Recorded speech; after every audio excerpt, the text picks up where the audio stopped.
Hi there. My name is Maria.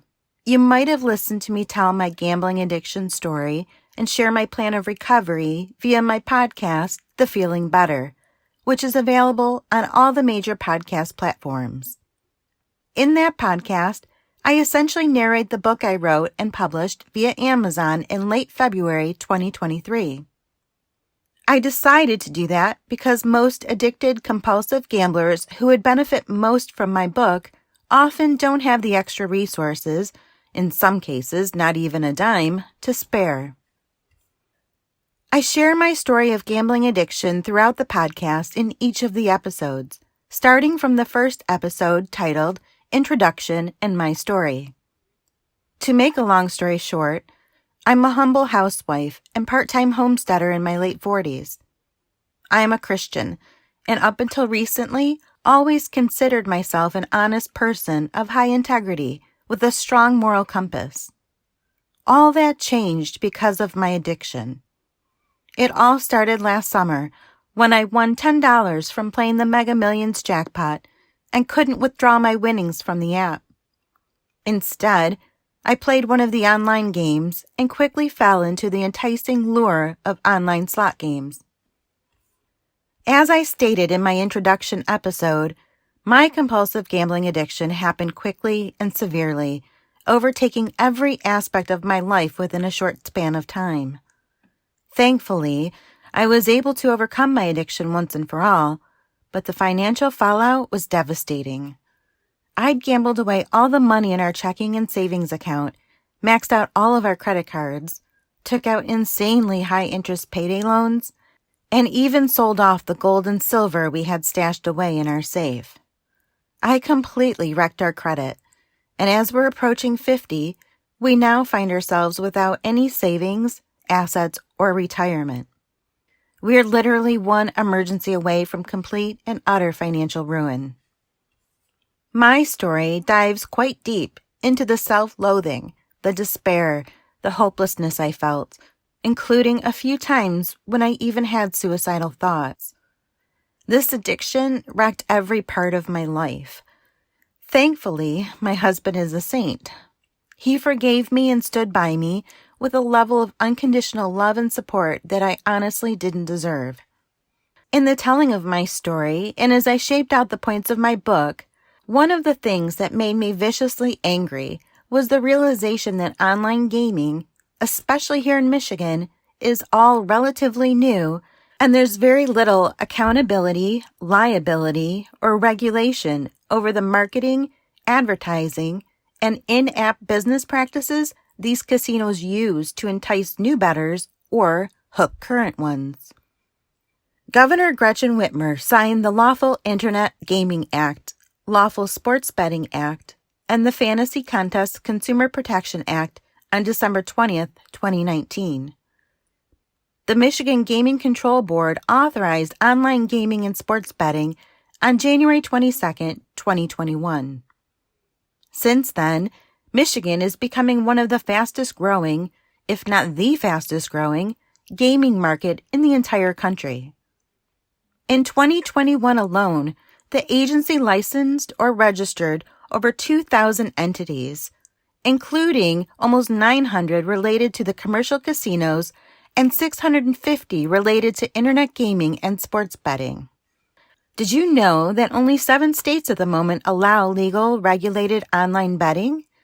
Those states are Connecticut, Delaware, Michigan, New Jersey, Pennsylvania, Nevada, and West Virginia.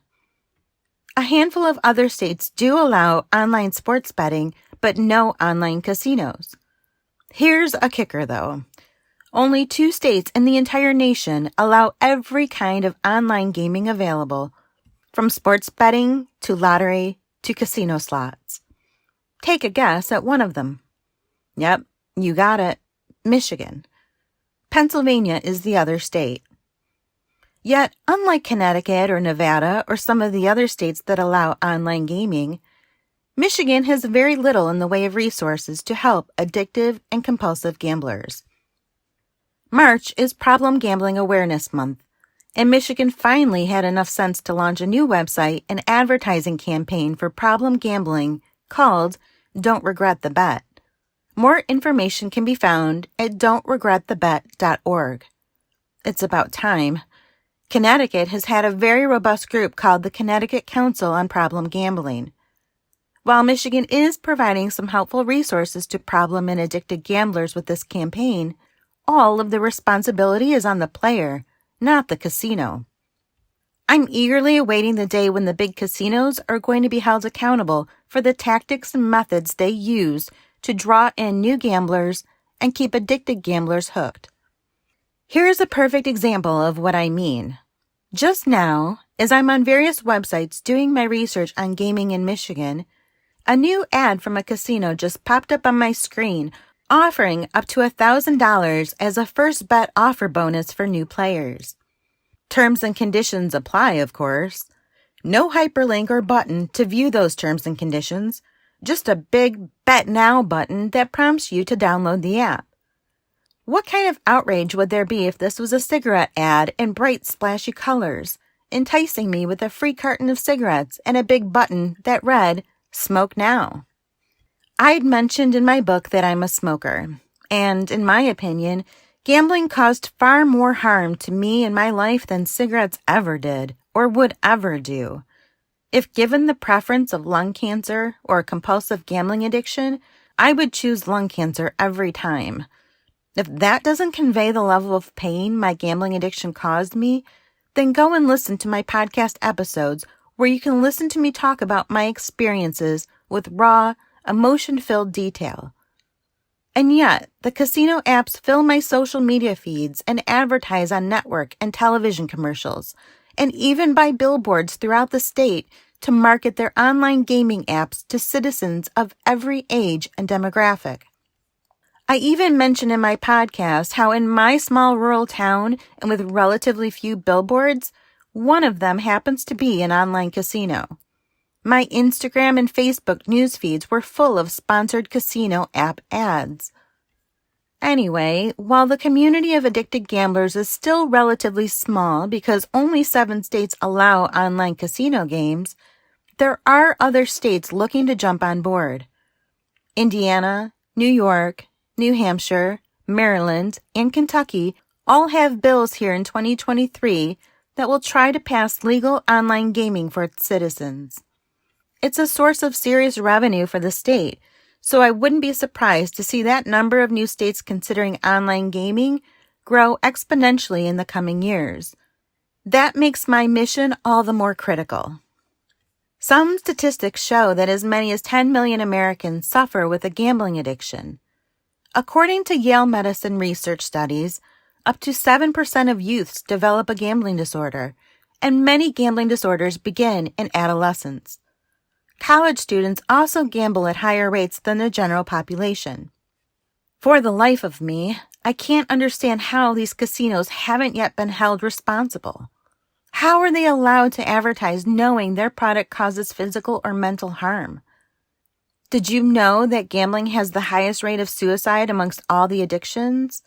That rate is even higher amongst veterans and young adults under 25. And yet, these casinos continue to advertise and market their apps to college-age kids and adults with enticing free money offers. Unlike the big tobacco industry that was forced to remove advertising that could be harmful to impressionable children and young adults, the casino marketing is still going strong.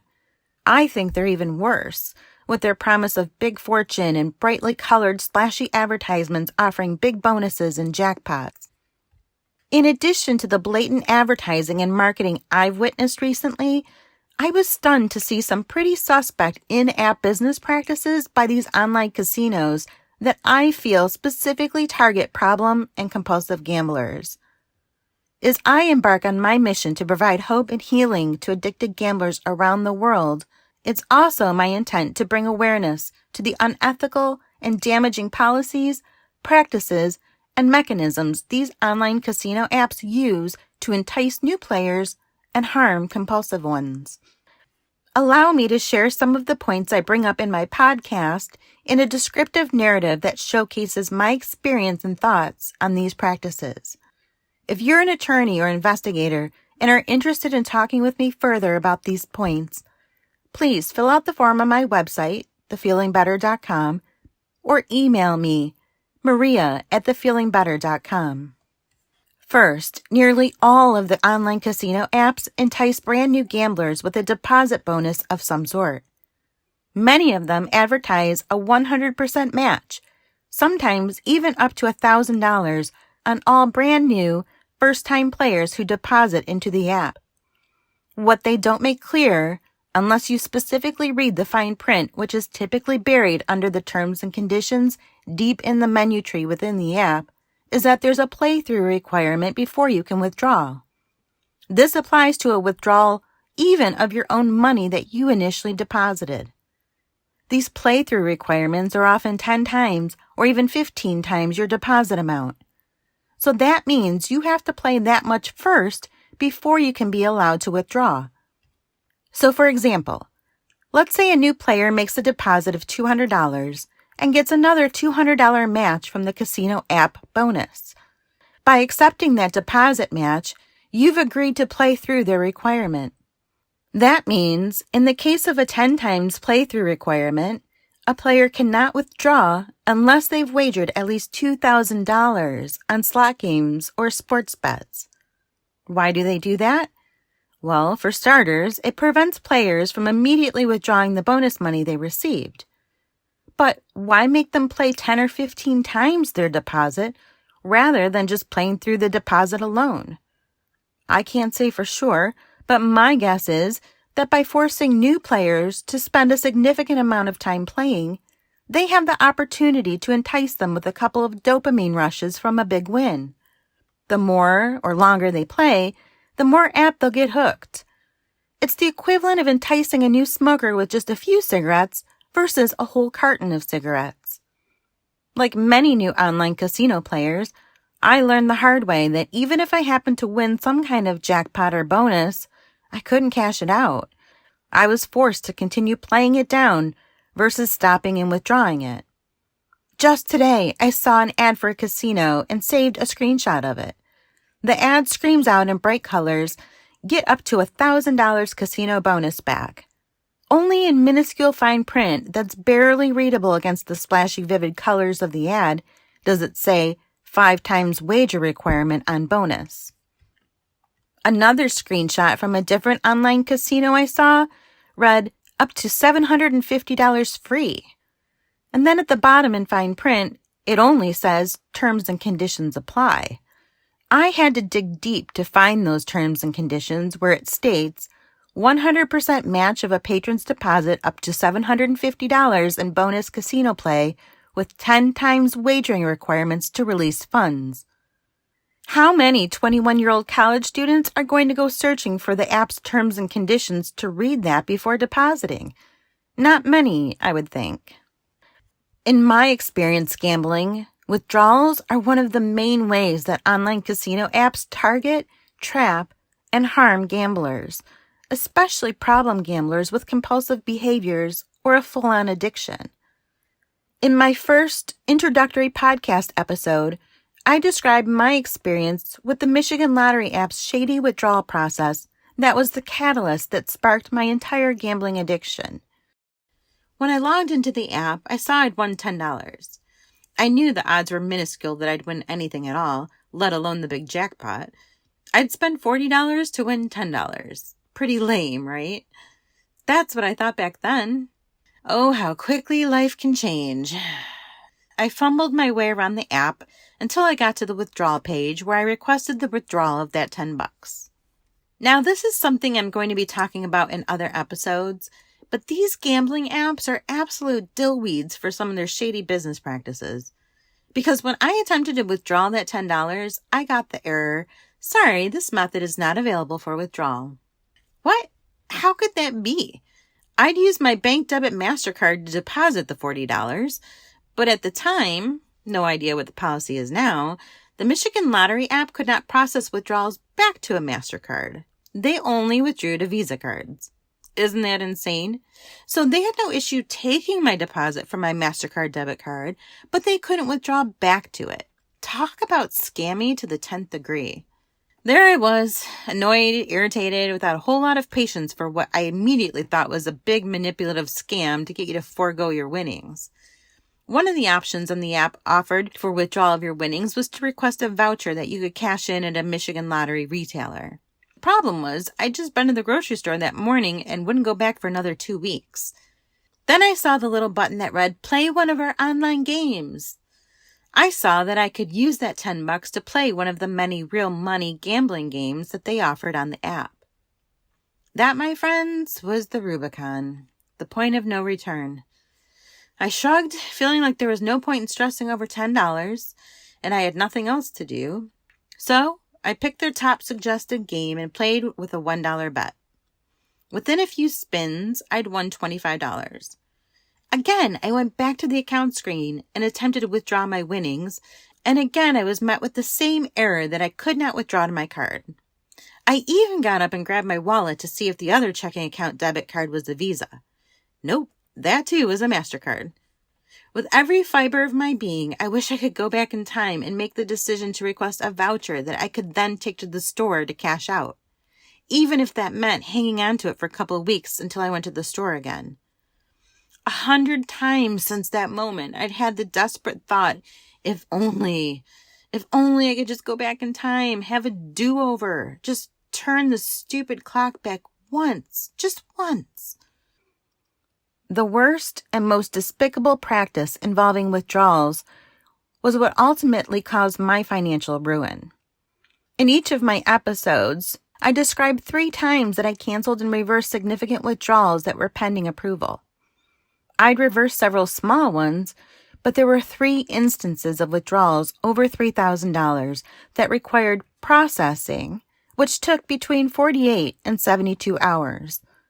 In fact, there was one particular casino that really frustrated me with their ridiculous limited withdrawal policies. There was one day when I made a deposit using my MasterCard debit card, a card I'd used several times before and that only took seconds to become available for play. However, before entering into any games, I had a moment of clarity that I just did not want to lose that day, which I knew was inevitable. I had bills to pay, and somehow I stopped myself before wagering even a single dollar. Instead, I went right into the withdrawal option and attempted to withdraw the money that I had just deposited. However, it wouldn't allow me. Frustrated, I initiated a chat with an agent who told me there was no instant withdrawal available. My only option was an ACH withdrawal, which could take up to a week for processing. How is it possible that with PayPal or Venmo, I can add money and then withdraw it immediately with instant withdrawal if I change my mind? Yet with these casinos, it takes up to a week. A week! I can mail myself a check and then cash that check and still have my money faster than that. Here's a clip of episode 2, which went live on February 26th, where I describe in detail my experience with withdrawal processing and the way these casinos even allow you the option to cancel and reverse your withdrawal while it's processing. As you'll see, all of that, from the lengthy time it takes to process to the feature that allows you to cancel and reverse your withdrawal and continue playing that money, has one sole purpose: to entice addicted and compulsive gamblers to continue playing and wagering. Have a listen. As a side note, I think one of the most despicable business practices the casino apps allow is the ability for a player to cancel their withdrawals because they need time to process it. I mean, once they have all your contact and financial info verified and approved, there's absolutely no reason why a withdrawal shouldn't be instantaneous. Sure, I can see if you won some major amount or a ginormous jackpot over $25,000 or something like that. I can justify that as possibly requiring a bit of extra time to verify the win, but an $8,000 withdrawal when I've deposited and played tens of thousands of dollars previously? No way should it take more than a few minutes. Even if they set a $5,000 instant limit per day or something, at least I could have had the $5,000. Banking apps like Zelle, Venmo, and PayPal move that kind of money instantaneously all the time, even without all the verification documents that we've provided to those casinos. Might I have deposited again and continued playing even if that money had been instantly transferred to my account? Maybe, but maybe not. One thing I do know is that I definitely would have used most of it, if not all of it, to pay down some bills. Once it was in my bank account, I would have had an easier time closing down my account on the app and self-excluding once and for all. In all reality, now that I give it some thought, never once did any of my deposits to those casino apps take more than 10 seconds to become available for play. Yet several of them will tell you it can take up to 3 days to approve and process your withdrawal. During that processing time, they allow you the convenient option to cancel and reverse it. If nothing else, even if they do legitimately need 3 days to process it, you shouldn't be allowed to cancel and reverse your withdrawals. In my opinion, it's one of the most outwardly direct, in-your-face gimmicks that enticingly and specifically harms problem gamblers. I'm ashamed to say I've done it way too many times. I feel like someone should initiate a class action lawsuit for that very shady business practice. I would be in far less debt than I am today if that feature hadn't been available.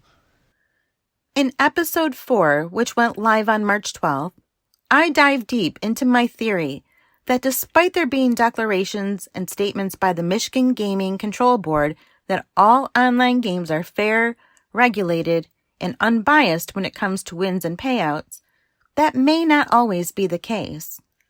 I'm not accusing the Gaming Board of unfair business practices or negligence on their part.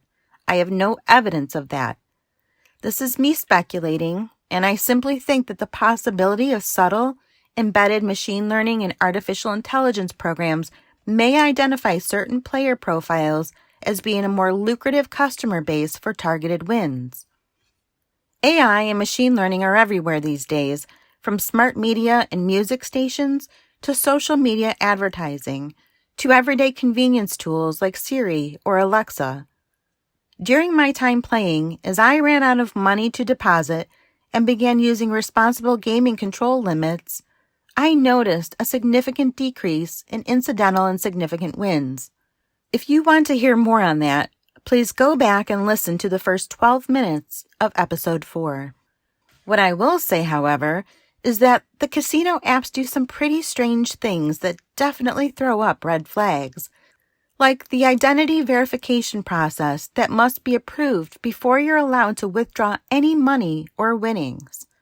Have a listen to a clip from that same episode 4 that went live March 12th, in which I describe how I couldn't withdraw unless I gave the online casinos a full, detailed bank statement that gave them specific insight into all of my spending habits and household financial transactions. The only time in my life that I've ever had to provide a detailed bank statement was when we applied for a mortgage.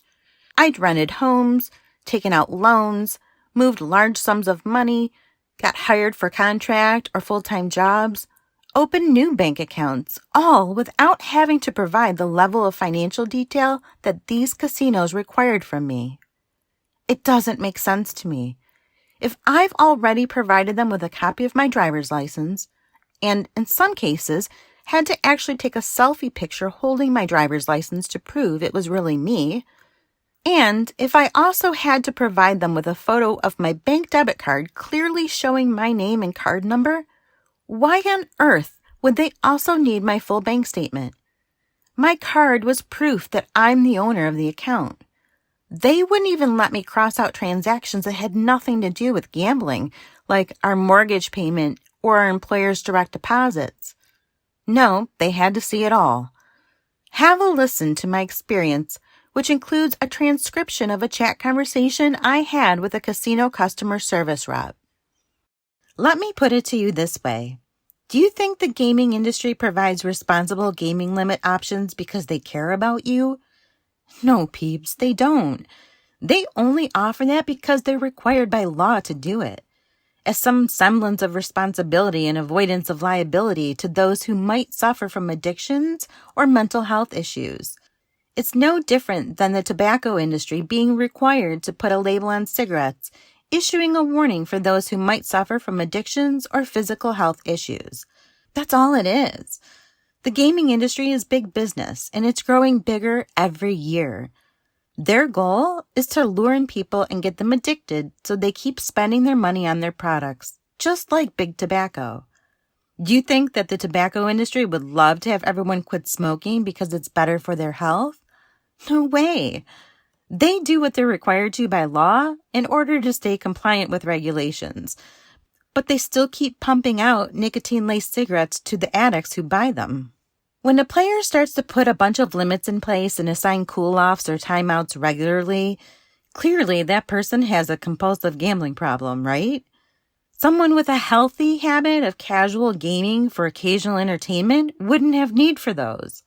So, what if, and I'm just asking what if the casinos categorize all of us who use those limits as the addicted suckers who are already going to deposit no matter what?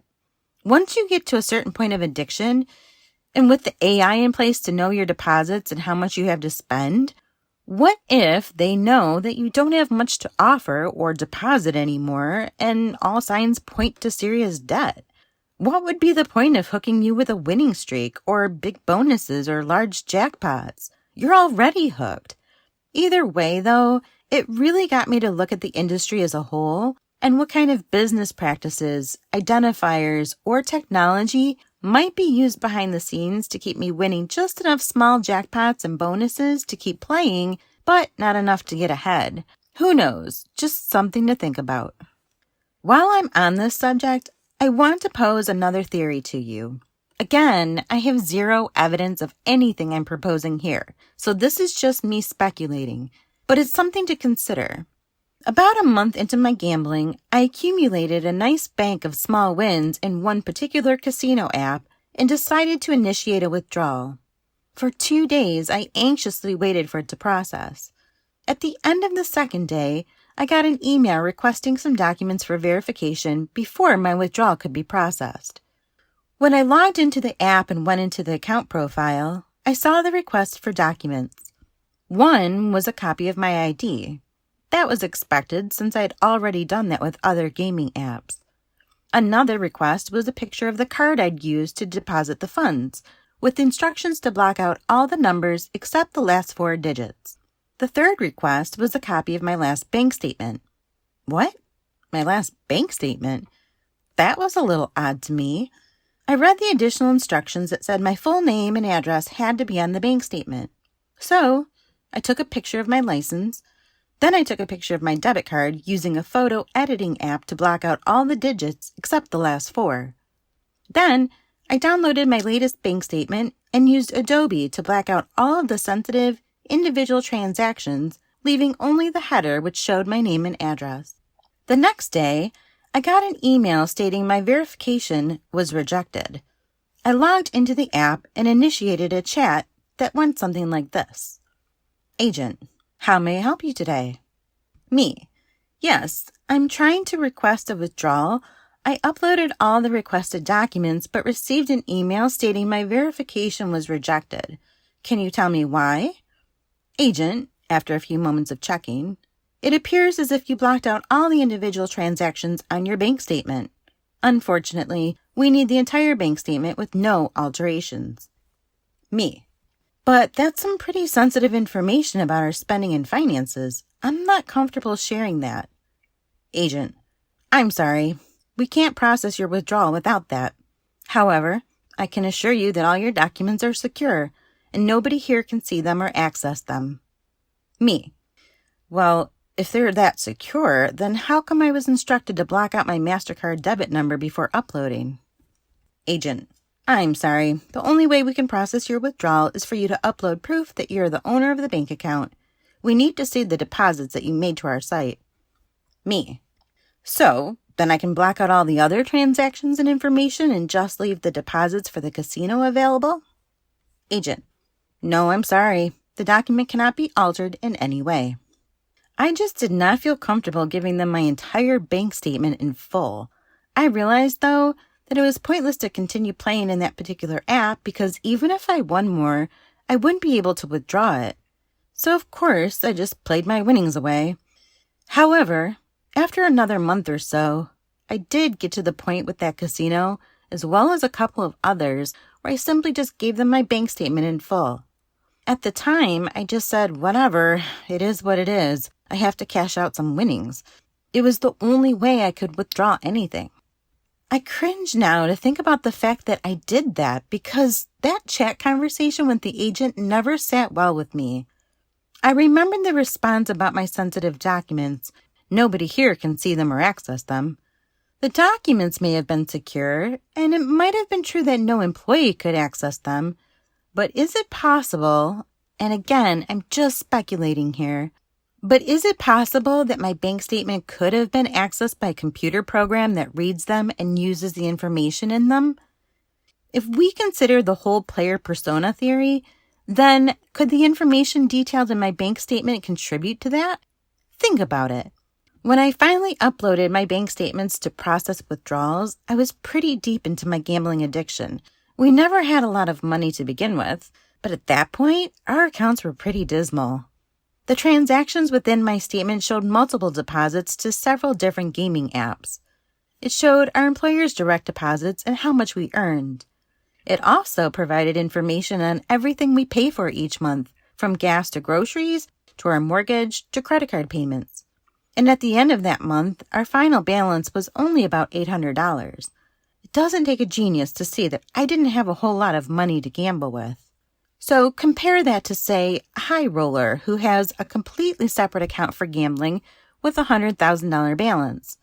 Or someone who only deposits to one casino app, has only a few bills, and maintains a $30,000 checking account. Again, if you were the casino, who would you cater to more with big wins? Just something for you to consider if you're also wondering why you might have had more losses than wins the more you played. And finally, there's the best part of all, the taxes. Today is March 10th. I just went out to get the mail, and lo and behold, there is yet another tax document waiting in the mailbox for me. Lovely. I just submitted my taxes over the weekend, so now I have to forward this on to my accountant, who will probably have to go back and redo it, adding this one in. Isn't there a deadline for getting tax documents out? I swore there was. I had 4 different W-2-G forms altogether, from casinos that reported my winnings to the IRS. Understandably, income taxes need to be paid on winnings. But I didn't even keep my winnings. My losses far outweighed the money I'd won or kept. Michigan does not allow any provisions for losses, unfortunately. My accountant shook his head when I asked whether I should provide my win-loss statements. Michigan doesn't care if you lost, and you can only deduct your losses on federal taxes if you itemize. You should have seen my face when he asked me for my win-loss records. "Did you keep track on a spreadsheet?" he asked me. A spreadsheet? How on earth would I even go about doing that? There were days when I was so sick with anxiety and depression that I couldn't even stand the fact that I was still breathing, let alone have the mental capacity and wherewithal to keep an Excel workbook of my wins and losses. I mean, I'm the financial keeper of our household, and I often use Excel spreadsheets for work. It never once occurred to me to keep financial records. How well do you think a 20-something college kid is going to keep track of their records? I'm not going to have any money to pay what I know I owe in taxes. I can't even afford to pay my winter electric bill. So this, along with the rest of my financial ruin, is going to haunt me for years. Maybe even result in garnished wages. Yeah, anyway, my accountant recommended I download my win-loss statements from the casino sites just to have on hand. Of course, I'm now all self-excluded from the sites, which means I can't even get into any of the apps or accounts to do that. On a whim, I just now, before recording this, contacted customer service chat with one of the casinos via my laptop without being logged in. I requested a copy of my 2022 win-loss statement for tax purposes. The rep emailed it to me right away, of course. But you want to hear something creepy? I have my cookies set to clear from my computer every time I shut down. And I don't recall that I've ever initiated any chat with this particular casino before from my laptop. The few times I may have chatted with a rep from any casino, I did it while logged into the app on my phone. When I initiated the chat from my computer just now, I did not log in, nor could it geolocate me since I didn't have the geolocation software installed. In my opening chat request, I typed, "Yes, I'm self-excluded from the app and cannot get into my account, yet I would like to have a copy of my win-loss statement emailed to me, please." I was about to type in my name and email address of my account when the chat agent came back with, "Please provide me with the 2 answers to your security questions you chose when you opened your account. What was the name of your high school, and what was the make of your first car?" I provided him with the answers, and while he pulled up my account, I thought to myself, wait a minute, how did this customer service chat agent know it was me? I wasn't logged in. I hadn't provided any information about who I was, not even an email address. When we concluded our chat, I asked, "Wait, just one more question. I'm curious. You provided me with my security questions without me being logged in or even providing any information about my identity. How did you know who I was? Is my IP address logged so that it pops up as me even if I'm not logged in?" He replied, "You just came up in the chat with your account. Then I asked you the questions, and then you answered them." I could tell by his very complicated and hard-to-pronounce name and the way he phrased things that he wasn't a native English speaker, so I just thanked him and let it go. But yeah, yet another one of those red flags that just doesn't sit well with me. You mean to tell me their systems are so sophisticated that they know it's me when a chat box pops up without cookies or logging in or providing them with any information? And yet, they're definitely not using machine learning or AI to tailor and customize gaming experiences online? If you believe that, I've got a bridge in Brooklyn to sell you. As I conclude this recording, I just want to make note that this afternoon, there was a post in the Problem Gambling subreddit sharing the news that Belgium is going to ban gambling advertising as of July 1st. According to the article from Reuters, the government is doing this to crack down on addiction and debt, with a further prohibition on ads in stadiums and sports sponsorships coming at a later date. Wow, good for Belgium. In the comments section of the subreddit, as well as on the World News subreddit, where it was originally posted, everyone is expressing the same sentiment, that it needs to happen here, and in Canada, and in Australia.